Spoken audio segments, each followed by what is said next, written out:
Christ is our victory. Daily meditations on great texts from the Book of Books. January 25th. Selfish ambition conquered by love. They said unto him, Grant unto us that we may sit, one on thy right hand and the other on thy left hand, in thy glory. Mark 10:37. This request by James and John greatly annoyed the other disciples.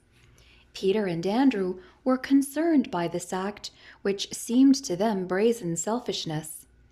The reason for their annoyance was the selfishness of their own hearts. Each coveted what James and John had requested. Jesus, on the other hand, had a different attitude from these ambitious disciples. He had no aspirations for high position. He had given up heaven to accept man's lowly estate. He who sought no personal gain could be more understanding and long-suffering with the ambitious sons of Zebedee than could friends who also sought to exalt themselves. The Master himself had planted within the hearts of these men the longing to be with him. While it was true that they wanted to press themselves in where they were not ready to enter, Jesus understood that they were drawn by love.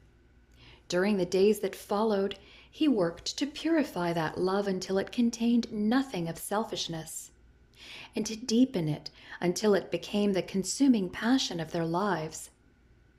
More than 60 years later, the Savior spoke again to John. To him that overcometh, will I grant to sit with me in my throne. Revelation 3:21. Only as an overcomer could John have his request granted.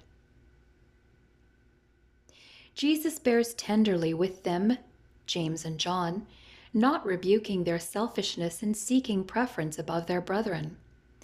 Their love is not a mere human affection, though defiled by the earthliness of its human channel. It is an outflowing from the fountain of his own redeeming love.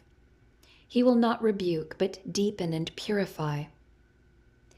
Whether you are a James or a John, a Peter or an Andrew, you have a Savior who understands your weaknesses, and he loves you just the same.